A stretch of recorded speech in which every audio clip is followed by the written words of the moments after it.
ശബരിമലയുമായി ബന്ധപ്പെട്ട് കാര്യങ്ങളെടുത്താൽ അത് വലിയ തോതിൽ പ്രചരണത്തിന് വേണ്ടി ഉപയോഗിച്ചു എന്നുള്ളത് വസ്തുതയാണ്.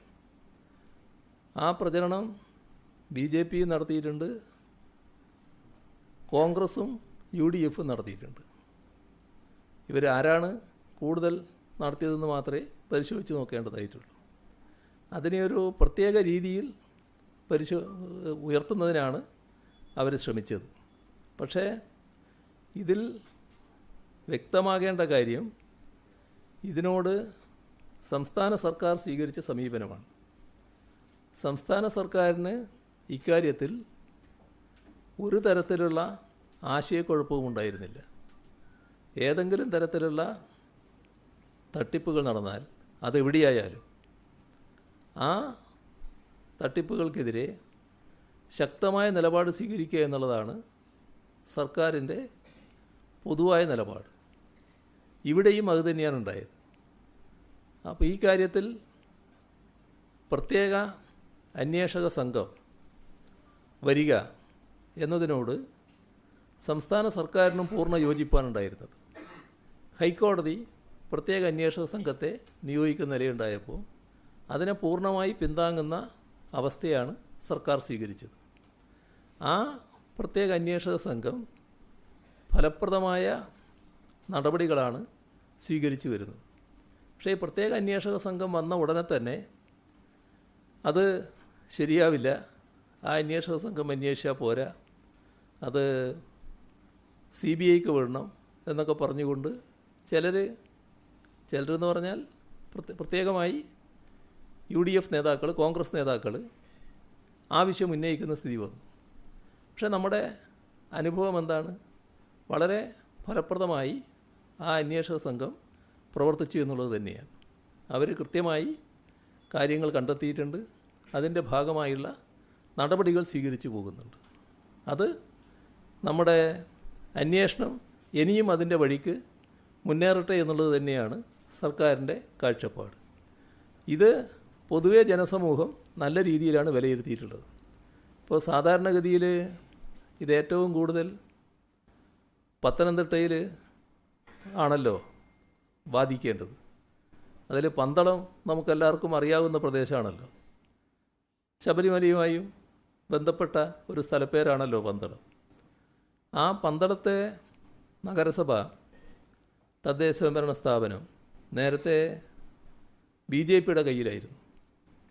ഇത്തവണ BJPക്ക് നഷ്ടപ്പെട്ടു. ഈ ശബരിമലയുടെ പ്രത്യേക എന്തെങ്കിലും LDFനെതിരായ സ്വാധീനം ഉണ്ടായിരുന്നുവെങ്കിൽ ഈ പന്തളത്ത് BJPയുടെ നില ഗണ്യമായി കുതിച്ചുയരേണ്ടതായിരുന്നില്ലേ? അതുണ്ടായില്ലല്ലോ. അത് LDFന് തന്നെയാണല്ലോ അനുകൂലമായിട്ട് വന്നത്. LDF ആണല്ലോ അവിടെ BJPയെ പരാജയപ്പെടുത്തി അധികാരത്തിലിരിക്കുന്ന അവസ്ഥ ഇപ്പോൾ വന്നിട്ടുള്ളത്. ഇനി മറ്റൊരു പ്രദേശം എടുത്താൽ കൊടുങ്ങല്ലൂർ അവിടുത്തെ തദ്ദേശ ഭരണ സ്ഥാപനം, ആ നഗരസഭ നല്ല രീതിയിൽ BJP ജയത്തിനടുത്തെത്തി നിൽക്കുകയായിരുന്നു കഴിഞ്ഞ തവണ. ഒരു സീറ്റിൻ്റെ വ്യത്യാസമായിരുന്നു എന്നാണ് എൻ്റെ ഓർമ്മ. അപ്പോൾ അത്രയും അടുത്ത് ജയത്തിൻ്റെ അടുത്തെത്തി നിൽക്കുകയാണ്. ഇത്തവണ അവരാ തദ്ദേശ ഭരണ സ്ഥാപനം കൈപ്പിടിയിലെടുക്കും എന്നായിരുന്നു അവർ സ്വീകരിച്ച നില. പക്ഷേ കൈപ്പിടിയിൽ കിട്ടിയില്ലല്ലോ. LDF നല്ല നിലക്ക് മുന്നേറിയല്ലോ. അതല്ലേ സാധാരണഗതിയിൽ നമുക്ക് കാണാൻ സാധിക്കുന്നത്. അപ്പോൾ നമ്മുടെ സംസ്ഥാനത്ത് ഏതെങ്കിലും തരത്തിൽ ഈ പറയുന്ന പ്രത്യേക പ്രശ്നം വല്ലാതെ LDFനെ ബാധിച്ചു എന്ന് കാണാൻ നമുക്ക് കഴിയില്ല.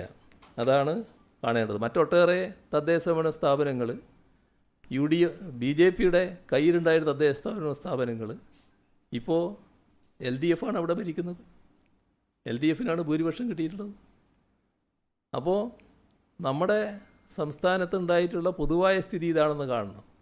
എന്നാൽ പ്രധാന പ്രതിപക്ഷമായി കോൺഗ്രസ് നിന്ന ഒരു തദ്ദേശ ഭരണ സ്ഥാപനം, അതാണ് പാലക്കാട്.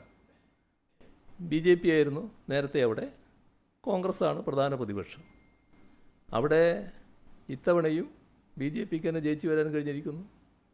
കോൺഗ്രസ്സിന് അവിടെ ഈ പൊതു അന്തരീക്ഷം ഉണ്ടായിട്ടും മുന്നേറാൻ പറ്റിയിട്ടില്ല. അപ്പോൾ നമ്മുടെ സംസ്ഥാനത്ത് BJPയെ നേരിടുന്നതിൽ ഫലപ്രദമായി പ്രവർത്തിക്കുന്നത് LDF ആണ് എന്നാണല്ലോ ഇതൊക്കെ കാണിക്കുന്നത്. നല്ല രീതിയിൽ BJPയെ സംസ്ഥാനത്താകെ അവർ കൈവശം വെച്ചിരുന്ന തദ്ദേശഭരണ സ്ഥാപനങ്ങളിൽ പരാജയപ്പെടുത്താൻ LDFന് കഴിഞ്ഞിരിക്കുന്നു. അത് വെച്ച് നമുക്ക് ഏതെങ്കിലും തരത്തിൽ ഒരു പ്രത്യേക നിഗമനത്തിലെത്താൻ കഴിയില്ല. ഇത് ശബരിമലയുടെ ഒരു പ്രതികരണത്തിൻ്റെ ഭാഗമായിട്ടാണ് ഇങ്ങനെയെല്ലാം സംഭവിച്ചത് എന്ന നില കാണാൻ കഴിയില്ല. വ്യത്യസ്ത കാരണങ്ങളുണ്ടാവും. അതും ചിലപ്പോൾ ഒരു കാരണമായിട്ട് കാണാൻ സാധിച്ചേക്കും ചിലയിടങ്ങളിൽ. ലോകത്തെവിടെയായാലും ഏത് സമയത്തും 24 വാർത്തകളും ഓഗ്മെന്റഡ് റിയാലിറ്റി പാക്കേജുകളും എക്സ്പ്ലെയിനറുകളും വിശദമായി കാണാൻ ഞങ്ങളുടെ യൂട്യൂബ് ചാനൽ നിങ്ങൾക്ക് സബ്സ്ക്രൈബ് ചെയ്യാം.